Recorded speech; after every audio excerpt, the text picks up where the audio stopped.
Faire venir 25 enfants du kibboutz Nir Yitzhak en France pendant les Jeux paralympiques. Eh bien oui, c'est le projet porté par le Keren Hayesod. Et ce matin, nous sommes avec Lisa Sion, déléguée d'Israël, justement pour l'organisation. Bonjour. Bonjour, Boker Tov Ilana. Merci beaucoup d'être avec nous, Lisa. Le Keren Hayesod, fondé à Londres en 1920, qui avait pour objectif le recueil de fonds pour financer la tâche historique du retour du peuple juif sur sa terre ancestrale. Et aujourd'hui, c'est l'organe le plus important de collecte de fonds pour Israël, qui organise beaucoup d'activités, de projets, notamment pour le peuple israélien.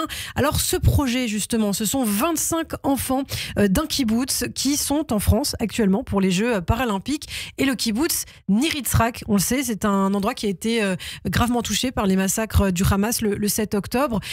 Comment vous avez choisi justement ce kibboutz en particulier et pourquoi ? Alors en fait, ce projet est né d'un échange que nous avons eu au mois de février avec les chefs des délégations israéliennes des JO et des Paralympiques qui nous ont fait part de leurs craintes quant au soutien des athlètes israéliens pendant ces Jeux, que ça soit pour les JO et que ça soit pour les Paralympiques. Et on a essayé de réfléchir ensemble comment apporter du soutien et en même temps de la joie aux Israéliens. Et tout de suite, l'idée qui nous est venue, c'est de faire venir des enfants pour soutenir ces athlètes. Et là, le chef de la délégation paralympique m'a dit, mais tu sais, il y a parmi les athlètes paralympiques un joueur de tennis sur fauteuil qui vient d'un kibboutz du sud d'Israël qui s'appelle Nir Yitzhak. Et on a dit, on a quelque chose ici vraiment pour apporter de la joie à ces enfants. Et aussi pour soutenir cet athlète, puisqu'ils le connaissent, ils sont du même kibboutz, etc. Et soutenir, bien sûr, d'autres athlètes. Donc, la femme de Adam Berdichovski, qui est le joueur de tennis sur fauteuil, pris contact avec moi. Et ensemble, on a élaboré ce projet. On a donc sélectionné les enfants qui souhaitaient venir, dont les parents aussi acceptaient de voyager à Paris. Et c'est comme ça que ce projet est né. Effectivement, Adam Bertichevski, 40 ans, qui sera l'un des 28 athlètes à participer aux Jeux paralympiques et qui a bien failli mourir le jour du 7 octobre parce que je crois qu'il s'est caché avec sa famille justement dans la chambre forte. Est-ce qu'on sait justement, puisqu'on parle de ce kibboutz de Nir Yitzhak, combien d'Israéliens ont été tués le 7 octobre ? Alors tout à fait, Adam était dans le mamad, dans la chambre blindée avec sa famille, avec sa femme et ses 3 enfants.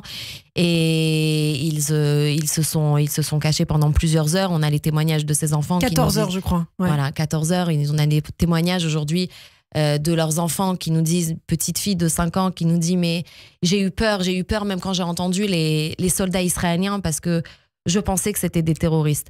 De ce kibboutz de Nir Yitzhak, il y a eu 7 Israéliens qui ont été tués et 4 otages. Parmi ceux qui ont été tués, leurs corps sont encore détenus à Gaza. Et on a dans notre groupe de 25 enfants, 2 enfants dont le père, Tal Chaimi, a été tué le 7 octobre et dont le corps est encore retenu à Gaza. Alors on parle de tous ces enfants justement qui sont profondément traumatisés par ce qui s'est passé le 7 octobre, qui ont besoin aussi d'un petit peu de joie, comme tous les enfants d'Israël d'ailleurs, que ce soit au sud d'Israël mais aussi au nord, tous ceux qui ont été déplacés. On sait qu'il y a 70 000 Israéliens qui ont été déplacés du nord d'Israël. Et donc avec le Keren Hayesod, vous les faites venir en France. En fait vous êtes là depuis mardi déjà, c'est ça ? Et vous avez d'ores et déjà organisé plusieurs activités. Voilà, donc ils sont arrivés mardi, on les a tout de suite amenés à la Tour Eiffel, symbole forcément de Paris. Et puis mercredi, donc hier, grosse journée à Euro Disney.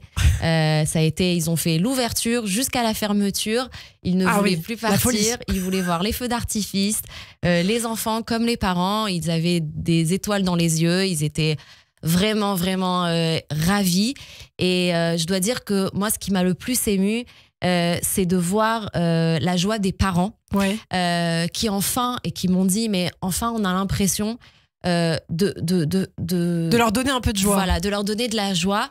Et on a tellement souffert en fait de cette responsabilité de se dire mais qu'est-ce qu'on a fait à nos enfants, mais parce que des parents ils se sentent responsables de tout ça et ils se disent mais nos enfants ils sont trimballés depuis 9 mois. D'abord ils ont vécu l'horreur, aujourd'hui ils sont dans des hôtels, dans des appartements, ils savent pas, on sait nous-mêmes pas leur dire ce qui va se passer demain. Il y a les sirènes d'alerte. Il y a encore les sirènes, il y a encore l'incertitude. Et en tant que parents, de pouvoir leur apporter ça, c'est vraiment réconfortant. Ouais. Donc, d'entendre des parents dire ça et de voir la joie des enfants, c'est vraiment génial. Une petite parenthèse, effectivement, parenthèse enchantée pour ces enfants. Alors, la Tour Eiffel, vous avez dit Disneyland Paris. Est-ce qu'il y a d'autres activités qui vont être organisées? Parce que vous êtes là encore pendant quelques jours. Hein. Oui, on est là jusqu'à lundi matin.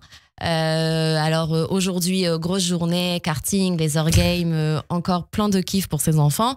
Et puis, vendredi et samedi, on sera à Roland-Garros pour soutenir Adam Berdyshovsky et un autre tennisman israélien qui jouera aussi à Roland-Garros. Voilà. Effectivement. Alors justement, par rapport à ces athlètes, Adam qui jouera donc samedi, c'est ça? Vendredi et samedi. Vendredi et samedi. D'autres, vous êtes en contact avec lui, je crois, hein, directement. Oui. Ouais. Qu'est-ce qu'il vous dit? Est-ce qu'il est content d'être là, justement, lui? Alors, il est très, très content d'être là. Il est très content de savoir que les enfants vont être là pour le soutenir, sa femme, ses enfants à lui, bien sûr. Et puis, d'être là à Paris. Il faut savoir que les athlètes israéliens ont été, comme tous les Israéliens, dans le doute et l'incertitude concernant ces JO. Ils n'ont pas pu s'entraîner comme il faut pendant les 2 premiers mois de la guerre. Donc, ils sont arrivés aussi avec un handicap par rapport aux autres. Et du coup, tout était incertain. Et finalement, d'être là et de se dire que oui, ils vont jouer à Paris, c'est vraiment déjà une victoire. Et il est ravi. Et voilà. de représenter Israël, effectivement. Israël, alors, on a vu aussi, il y a eu ces appels au boycott, à boycotter les athlètes israéliens. Il y a aussi une grosse sécurité qui a été mise en place. Comment ils le ressentent, eux, les athlètes? Est-ce que vous avez eu un retour par rapport à ça? Par exemple, Adam, est-ce qu'il vous dit quelque chose?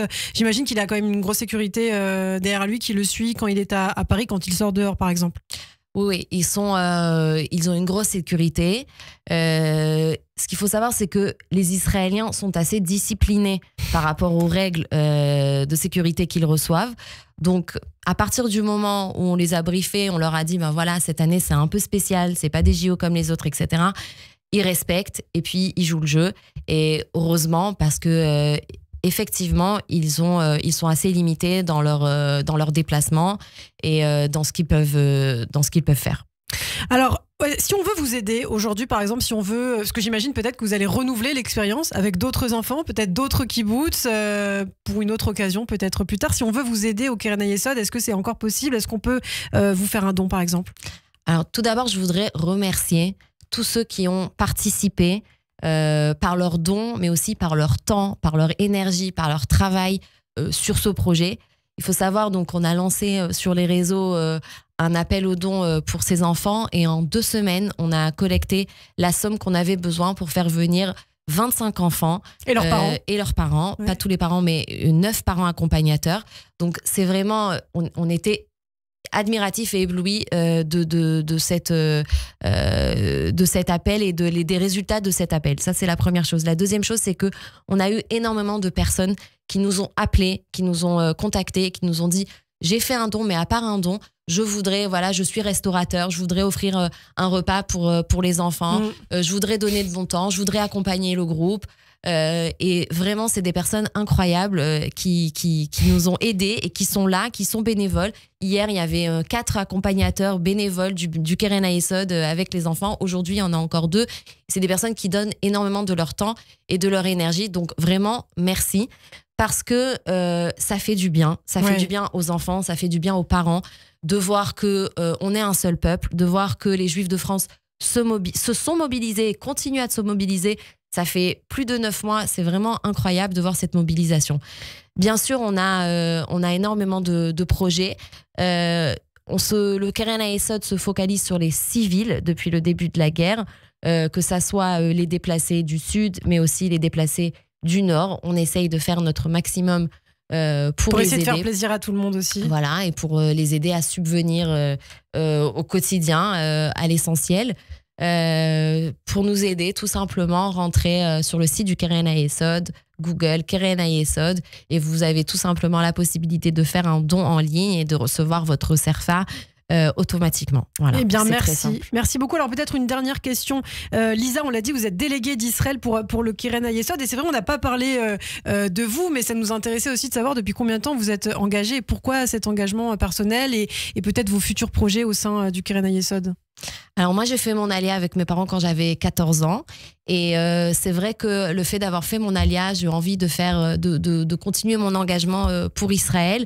J'ai travaillé pendant plusieurs années à l'agence juive en Israël et je suis à Paris depuis 1 an avec mon mari et mes enfants pour cette mission du Keren Hayesod parce que on a envie moi et mon mari, de donner pour Israël et de pouvoir échanger et partager notre amour de ce pays. Eh bien, merci beaucoup. Merci Lisa Sion d'avoir été avec nous. Et donc, si vous souhaitez aider le Keren Hayesod, n'hésitez pas à aller donc sur le site internet de l'organisation. Il y aura, j'imagine, d'autres projets, très beaux projets qui seront organisés. Merci infiniment. Merci Lana. Et à très bientôt.